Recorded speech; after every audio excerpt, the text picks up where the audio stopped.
बाबा बोले, मीठे बच्चे, दुनिया में भल और किसी का डर नहीं रखो, लेकिन इस बाप का डर जरूर रखो। डर रखना माना पाप कर्मों से बचे रहना। बाबा कहते हैं, बाप की याद में तो बच्चे आते ही रहते हैं। बाप का डायरेक्शन है कि चलते फिरते उठते बैठते बाप को याद करो। देवताओं का है ही अहिंसा परमो धर्म। दुनिया यह नहीं जानती कि वहाँ काम कटारी की हिंसा होती ही नहीं है। गाया हुआ भी है शिव शक्ति सेना, हम है गुप्त वॉरियर्स। माया जीत जगत जीत बनना है। फ्रेंड्स, बाबा कहते हैं, जो 5 विकारों पर जीत पाएंगे वही जगत जीत बनेंगे। सिवाय देवी गुण धारण किए सतयुग में जा नहीं सकते। देवी गुण धारण करना माना रावण पर जीत पाना। कहते हैं, राम राज्य था तो एक राम ने तो राज्य नहीं किया होगा ना, प्रजा भी तो होगी। यहाँ राजा रानी तथा प्रजा सब रावण पर जीत पा रहे हैं। देवी गुणों में खान पान बोलना करना सब शुद्ध पवित्र होता है। तो ऐसे बाप के साथ कितना सच्चा बनना चाहिए। अगर सच्चे नहीं बनेंगे तो कितनी बुरी गति होगी, क्योंकि बाप है ही सत्य। गति तो ऊंच पानी चाहिए। नर से नारायण, नारी से श्री लक्ष्मी बनना है। फ्रेंड्स, बाबा कहते हैं, जन्म जन्मांतर के पाप योग बल बिना कट नहीं सकते। इसके लिए याद की यात्रा बड़ी अच्छी चाहिए। याद अच्छी रहेगी अमृत वेले। उस समय वायुमंडल अच्छा होता है। दिन में भल कितना समय भी बैठो, परंतु अमृत वेले जैसा समय नहीं है। फ्रेंड्स, माया किसको कहा जाता है यह भी कोई नहीं जानते। बाप कहते हैं, शास्त्र पढ़ते पढ़ते सब नास्तिक बन पड़े हैं। यह बातें बच्चों को अच्छी तरह समझानी चाहिए कि भारत जब सतो प्रधान था तो उसको स्वर्ग कहा जाता था। वही भारतवासी 84 जन्म लेते लेते अब पतित तमो प्रधान बन गए हैं। अब फिर पावन कैसे बने? बाप कहते हैं, मुझे याद करो तो सतो प्रधान पावन बन जाएंगे। और कोई भी देहधारी को याद नहीं करना है, किसको गुरु नहीं बनाना है। सब अंधियारे में ले जाने वाले हैं। बाप कहते हैं, ज्ञान सूर्य जब आए तब घोर अंधियारा दूर हो। सन्यासी भल पावन बनते हैं, परंतु जन्म तो विकार से लेते हैं ना। देवी देवता तो विकार से पैदा नहीं होते। यहाँ सबके शरीर मूत पलीती है। बाप ऐसे मूत पलीती कपड़े साफ करते हैं। आत्मा पवित्र बने फिर शरीर भी अच्छा मिलेगा। अपनी जांच रखनी है, मेरे से कोई बुरा काम तो नहीं होता है। ईश्वरीय कायदे भी कड़े हैं। कोई बुरा काम करे तो उनकी सजा बहुत कड़ी है। सब हिसाब किताब चुकतू करना है योग बल से। अगर चुकतू नहीं किया तो मोचरा खाना पड़ेगा। कोई भी बुरा काम किया तो बेइज्जती होगी, सो भी बाप के आगे। शिव बाबा बैठे हैं ना। बड़े से बड़ा फुरना बच्चों को रखना है कि संपूर्ण पक्का सोना बने हैं।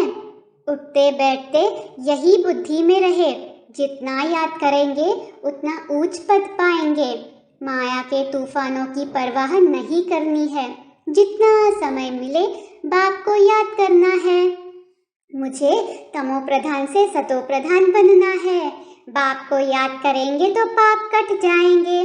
कोई पाप भी नहीं करना चाहिए, नहीं तो 100 गुना बन जाएगा। माफी नहीं ली तो फिर वृद्धि को पाते पाते सत्यानाश हो जाती है। पाप पिछाड़ी पाप माया कराती रहेगी। साफ बोलना चाहिए कि बाबा हमसे यह भूल हुई। बाप समझाते हैं, पापों का बोझा सिर पर बहुत है, जो कुछ किया है वह बताओ। सच बताने से आधा कम हो जाएगा। बाबा कहते हैं, तुम पुण्य आत्मा थे, सो अब पाप आत्मा बने हो। फिर पुण्य आत्मा बनना है, अपना कल्याण तो करना है ना। यहाँ तुम्हें माथा आदि टेकने की भी दरकार नहीं है। सिर्फ बाप को याद करना है।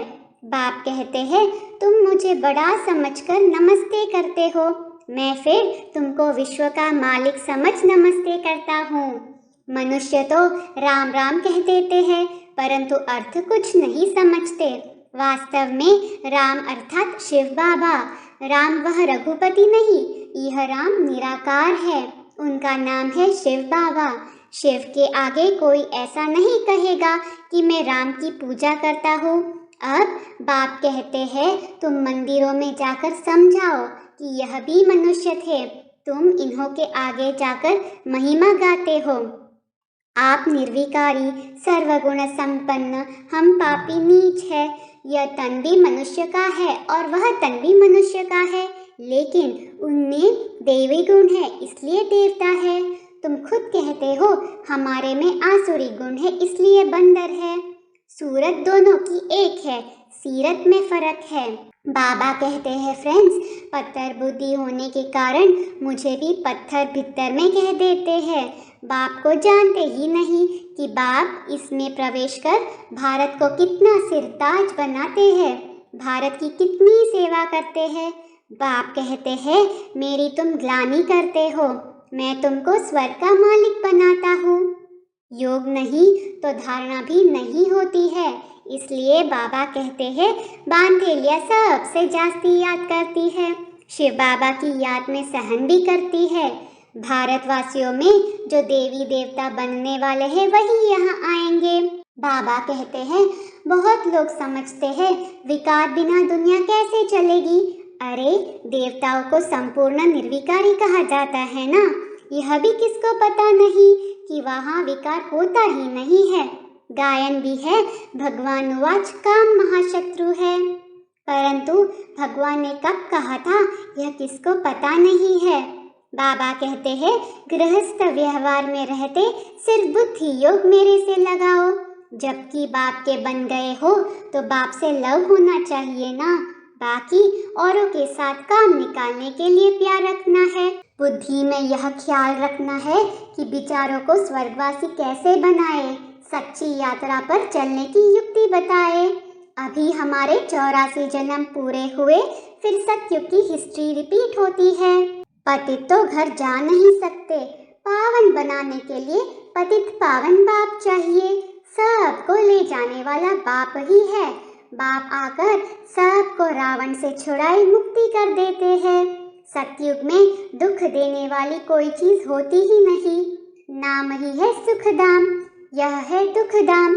वह क्षीर सागर, यह है विषय सागर।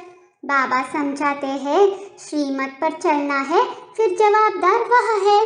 श्रीमत कहती है, हाँ भर जाओ, बच्चों को संभालो, उनको भू भू करते रहो तो कुछ न कुछ कल्याण हो जाएगा, स्वर्ग में तो आ जाएंगे। जैसे इनके 84 जन्मों की कहानी है, ततत्वम यह भी राजयोग सीख रहे हैं। तुम हो राज ऋषि, तुम गृहस्थ व्यवहार में रहकर राजाई प्राप्त कर रहे हो, तुम सब शरणागति होने आए हो ना।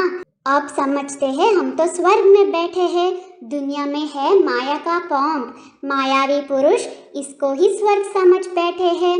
बाबा को नई दुनिया स्थापन करने में कितनी मेहनत लगती है, पूरे नरकवासी है, स्वर्गवासी बनते ही नहीं है। बाप कितना प्यार से समझाते हैं। धारणा में है ऐसा कोई काम नहीं करना है जो बेइज्जती हो, सजाएं खानी पड़े। माया के तूफानों की परवाह न कर जितना समय मिले बाप को याद करना है। एक बाप से सच्चा सच्चा लव रखना है। अपनी ऊंची गति बनाने के लिए सच्चे बाप से सच्चा रहना है, कोई भी बात छिपानी नहीं है। वरदान है, याद के मंत्र द्वारा संकल्प और कर्म में अविनाशी सिद्धि प्राप्त करने वाले सिद्धि स्वरूप भव। स्लोगन है, एक्शन कॉन्शियस के बजाय सोल कॉन्शियस बनो। ओम शांति।